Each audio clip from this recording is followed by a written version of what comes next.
இன்று தாயாம் திரு அவையானது மகதலாம் மரியா என்ற புனிதையினுடைய விழாவை கொண்டாடுகிறது. யாராவது அந்த பெயர் வைத்து இருக்கிறீங்களா? மகதலா மரியா, மேக்தலின், மதலினாள், பரவாயில்ல. இருந்தாலும் அனைவருக்கும் விழாவின் வாழ்த்துக்களை தெரிவித்துக் கொள்கிறோம். Happy feast. பிரியமானவர்களே, இன்றைய இறை சிந்தனை உங்களோடு நான் பகிர்ந்து கொள்ள வேண்டும் என்று நினைப்பது மகதலா மரியாவை பற்றி அன்றைக்கு வாசித்த நற்செய்தியில் நடைபெற்ற அந்த நிகழ்வை பற்றி, அதில் வரக்கூடிய ஒரு 4 வாக்கியங்கள், 4 வசனங்கள், அதை நம்முடைய சிந்தனைக்கு எடுத்துக்கொண்டு இறுதியாக மகதலா மரியாவிடமிருந்து நாம் கற்றுக்கொள்ளக்கூடிய ஒரு நல்ல பண்பை நாம் எடுத்துக்கொள்ளலாம், அப்படியாக யோசிக்கலாம் என்று நான் நினைக்கிறேன். மகதலா என்பது ஒரு இடத்தினுடைய பெயர், கலிலியா பகுதியில் இருக்கக்கூடிய ஒரு இடத்தினுடைய பெயர். மரியா என்பது அந்த பெண்ணின் பெயர். மகதலா மரியா என்று இடத்தை வைத்து, இடத்தை சேர்த்து இந்த பெண்ணை அழைப்பதின் நோக்கம், இயேசு வாழ்ந்த காலத்தில் இயேசுவோடு இருந்த பெண்களுள் மரியா என்ற பெயர் நிறைவு இருந்தார்கள். அன்னை மரியாவினுடைய பெயரும் அது தாங்கியிருக்கிறது. எனவே இந்த பெண்ணை மற்ற பெண்களோடு தனித்து காட்டுவதற்காக அந்த ஊர் பெயரை சேர்த்து மகதலா மரியா என்று நமக்கு விவிலியத்திலே நற்செய்தியாளர்கள் நமக்கு கொடுக்கிறார்கள். இந்த மகதலா மரியாவை பற்றி நாம் இதற்கு முன்பாக, இந்த பகுதிகளுக்கு முன்பாக, இயேசுனுடைய உயிர்ப்பு நிகழ்வுகளுக்கு முன்பாக நாம் பார்த்தோம் என்றால், சில இடங்களில் இந்த மகதலா மரியா வருவதை பார்க்கிறோம். மிக குறிப்பாக இந்த பெண் 7 பேய்களை பிடித்தவளாக இருந்தாள் எனவும் இயேசு அவளை குணப்படுத்தினார் என்பதையும் பார்க்கிறோம். லூக்கா நற்செய்தி 8ஆம் அதிகாரம் இறை வார்த்தை 2 வாசிப்போம். லூக்கா நற்செய்தி 8ஆம் அதிகாரம் இறை வார்த்தை 2. பொல்லாத ஆவிகளினின்றும் நோய்களினின்றும் 7 பேய்கள் நீங்க பெற்ற மகதலா மரியாவும் இவங்கெல்லாம் இயேசுவோடு இருந்தாங்க அப்படின்னு வாசிக்கிறோம். ஆக 7 பேய்கள் நீங்க பெற்ற மகதலா மரியா இயேசுவோடு இருந்தார். அந்த தலைப்பு, அந்த பகுதியினுடைய தலைப்பு என்னவாக கொடுக்கப்பட்டிருக்கு? இயேசுவின் பெண் சீடர்கள். அப்ப இயேசுவுக்கு பெண் சீடர்கள் இருந்தார்கள். அந்த பெண் சீடர்களில் ஒருவள் 7 பேய்கள் நீங்க பெற்ற மகதலா மரியா. இதையே இன்னொரு இடத்துல நான் வாசிக்கிறோம். மார்க்கு நற்செய்தி 16ஆம் அதிகாரம் 9வது இறை வார்த்தையில் மீண்டும் மார்க்கு நற்செய்தியாளர் லூக்கா சொன்னதையே மீண்டும் சொல்லுகிறார். மார்க்கு நற்செய்தி 16ஆம் அதிகாரம் 9வது இறை வார்த்தை. வாரத்தின் முதல் நாளில்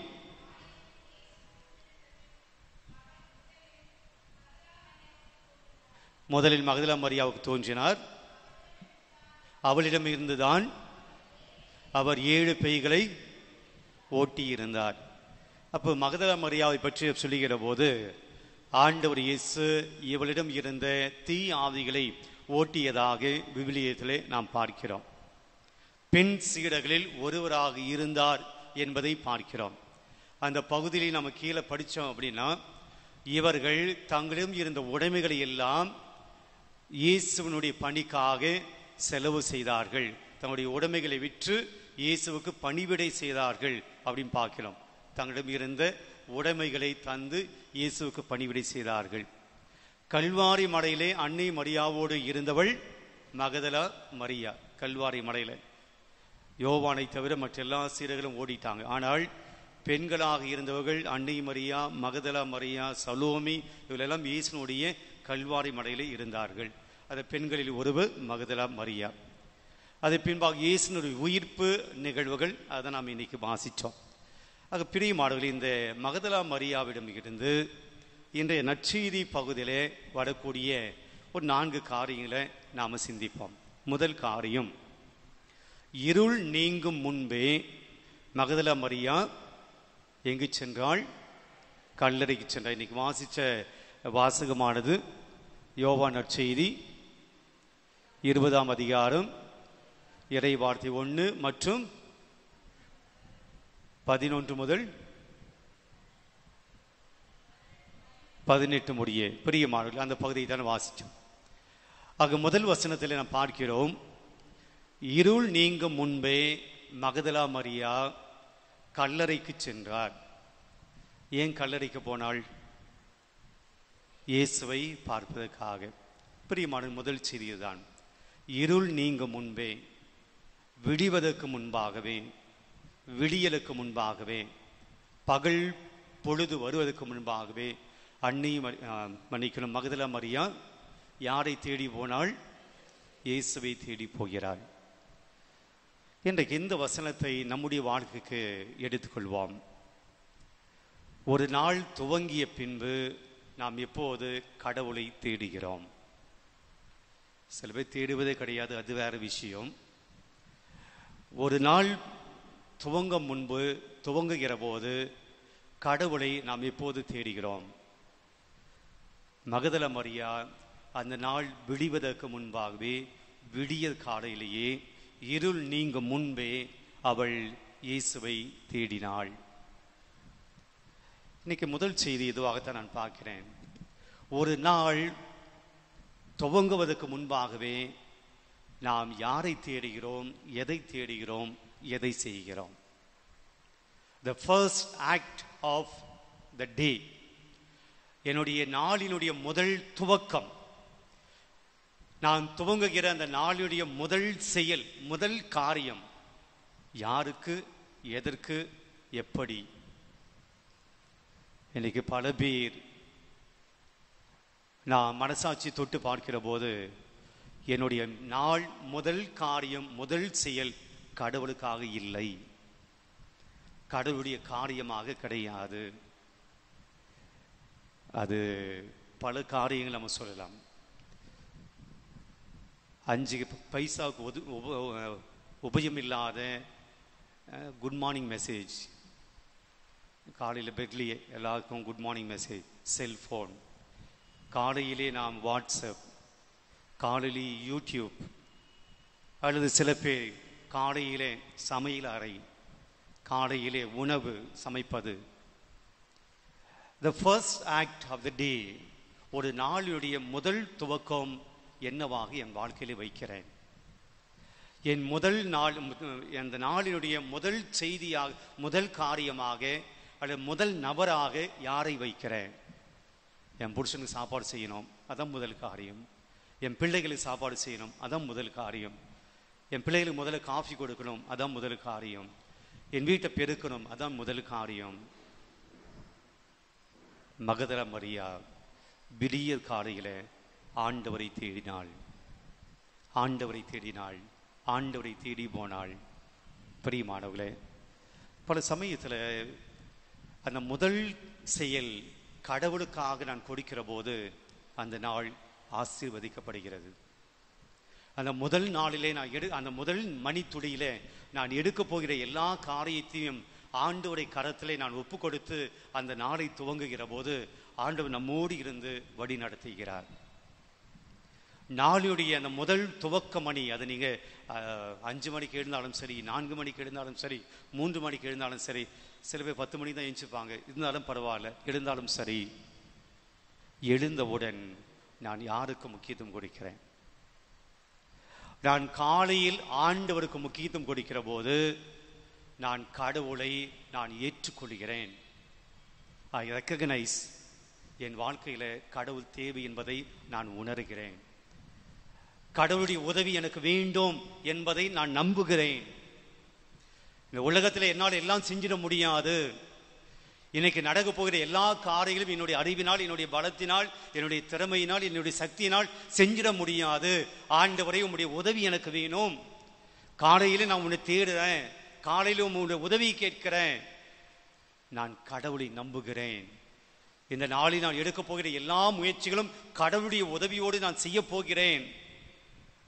இதுதான் முதல் காரியம்.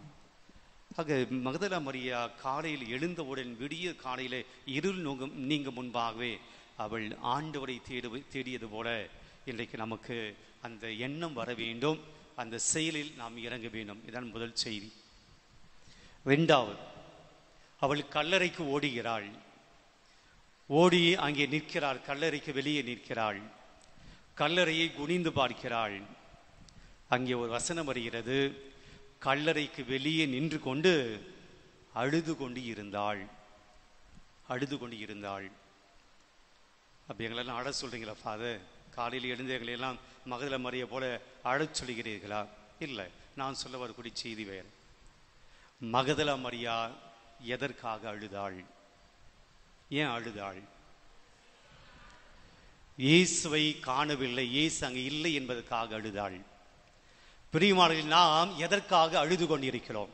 For what we are crying every day. தினந்தோறும் எதற்காக நாம் அழுது கொண்டிருக்கிறோம்?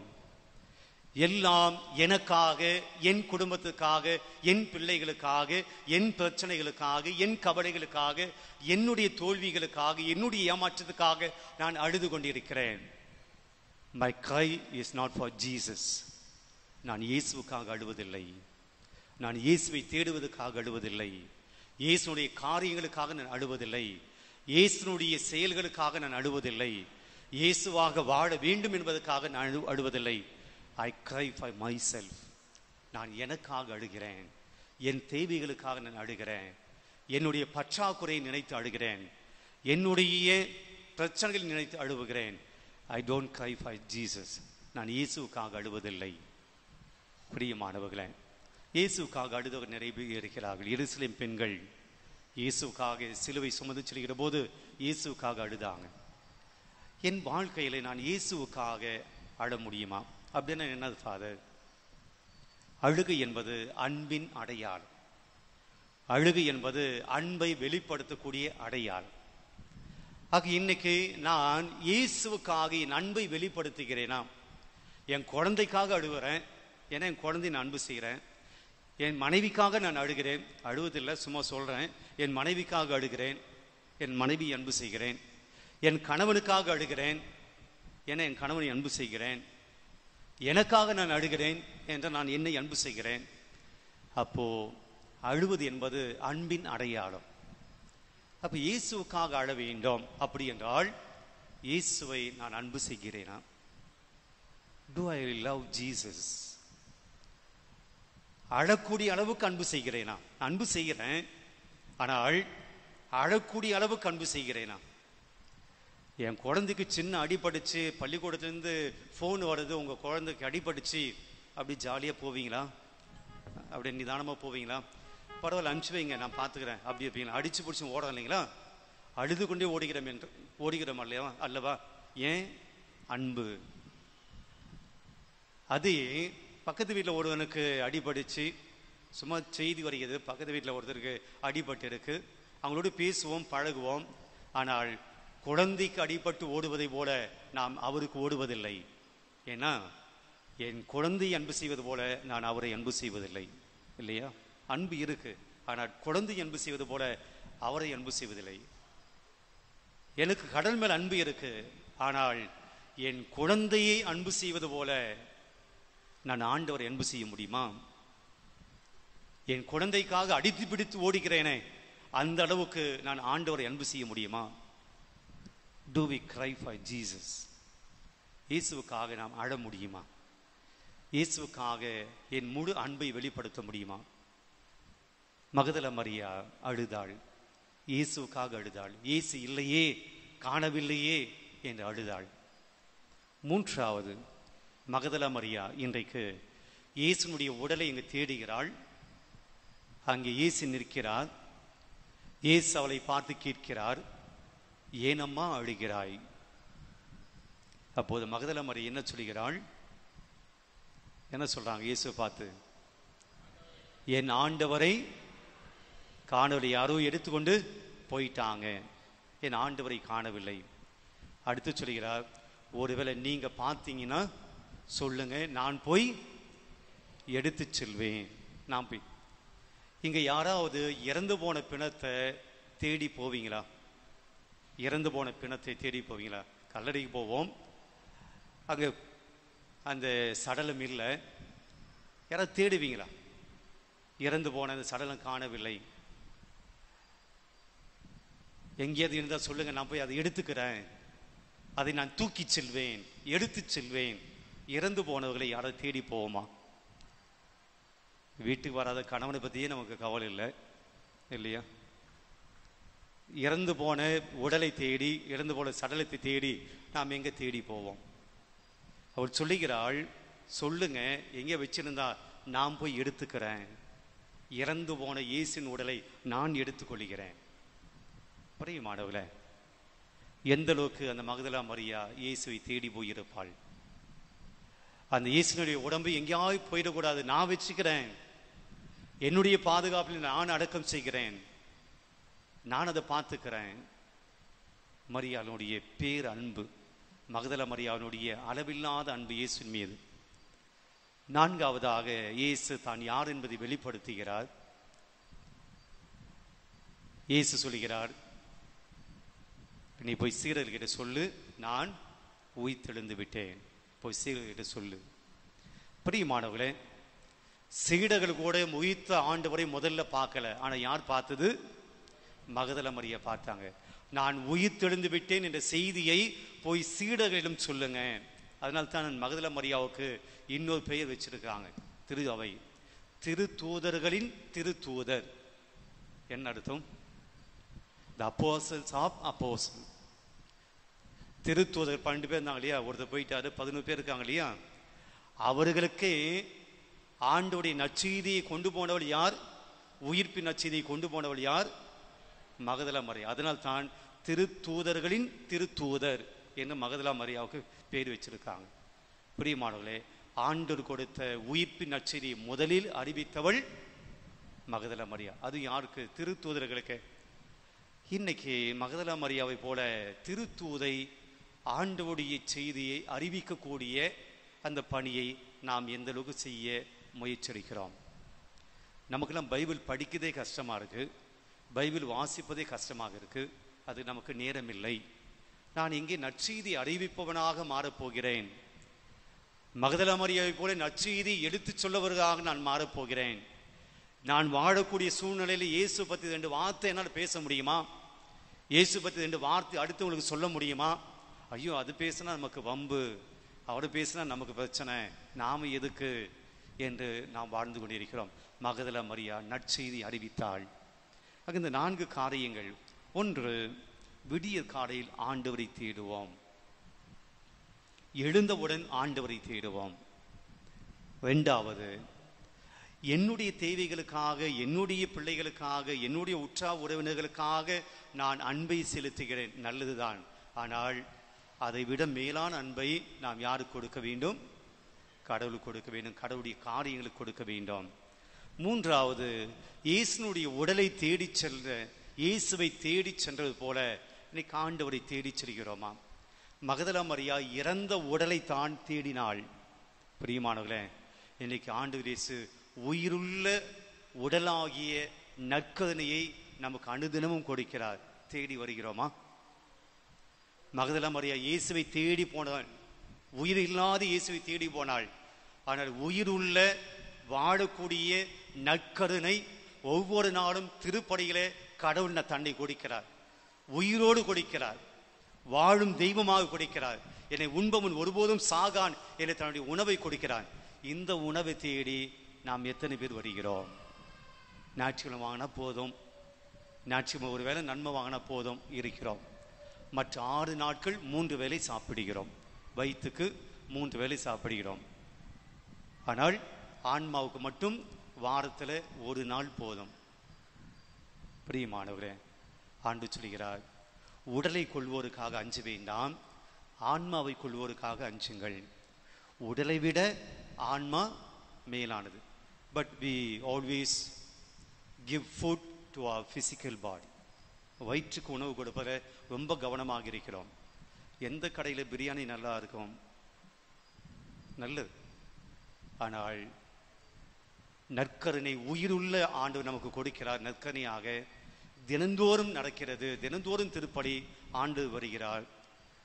நமக்கு அதை பெற்றுக்கொள்ள, அந்த நற்கருணையை வாங்கி கொள்ள நமக்கு பூசை போகக்கூடிய சூழல் இருந்தாலும் கூட, காலையிலே திருப்பலி 6:30 மணிக்கு நடக்கிறது, பூசைக்கு வரக்கூடிய சூழல் இருந்தாலும் கூட, why we don't come? ஏன்னா அந்த நற்கருணையில் இயேசு இருக்கிறார், அது நம்ம ஆன்மாவுக்கு தேவை என்பதை நாம் பெருசாக எடுத்துக்கல. செத்து போன இயேசுவை நான் எடுத்துக்கொள்கிறேன் என்று மகதல மரியா சொன்னாங்க. இங்க உயிருள்ள இயேசு நற்கருணை வழியில் வராரு, அதை எடுத்துக்கொள்ள நாம் யாரும் வருவதில்லை. இறுதியாக இயேசுனுடைய நற்செய்தியை மகதல மரியா அறிவித்தாள். நாம் என்ன நற்செய்தி அறிவிக்கிறோம்? நம்முடைய வார்த்தைகள் என்ன நற்செய்தியை கொண்டு போகிறது? நல்ல செய்தியை கொண்டு போகிறதா? இறுதியாக பிரியமானவர்களே, மகதல மரியா இந்த அளவுக்கு இயேசு மீது வெறித்தனமா அன்பு செஞ்சதுக்கு காரணம் என்ன? வெறித்தனமாக இயேசு மீது அன்பு கொண்டதுக்கு காரணம் என்ன? பிரியமானவர்களே, கடவுள் இயேசு தன்னுடைய வாழ்க்கையில் செஞ்ச அந்த மிக மகத்தான ஒரு நல்ல காரியத்தை அப்படி எப்போதுமே மைண்டில் வச்சிருந்தார், மனசுல வச்சிருந்தார். என்ன நல்ல காரியம்? பேய்களிலிருந்து விடுபட்டாள். மிகப்பெரிய சாத்தானுடைய ஆதிக்கத்திலிருந்து கடவுள் என்னை காப்பாற்றினார். பசாசின் தொல்லையில் இருந்து அவர் என்னை விடுவிச்சார். இல்லைன்னா என் வாழ்க்கை ஒரு மாறியா போயிருக்கும், தீய வழியிலே போயிருக்கும், பாவத்தின் வழியிலே போயிருக்கும், கடவுளை நான் மறந்து போயிருப்பேன், நான் நரகத்துக்கு சொந்தக்காரியாக மாறியிருப்பேன். கடவுள் என் வாழ்க்கையில் விடுதலை கொடுத்தார், அவருக்கு நான் நன்றி உள்ளவளாக இருக்க வேண்டும். பிரியமான செய்தி அதுதான்.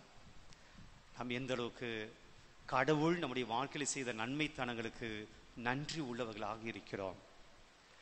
ஒருவேளை ஆண்டவர் என் வாழ்க்கையில் நிறைய நன்மைகளை செய்தார், அவருக்கு நான் நன்றி உள்ளவர்களாக இருக்க வேண்டும் என்றால், நன்றி உள்ளவனாக நான் இருக்கிறேன் என்றால், மகதல மரியாவை போல நாம் செய்தாக வேண்டும். முயற்சிருப்போம். மகதல மரியாவிடம் அந்த வரத்தை கேட்டு ஜெபிப்போம்.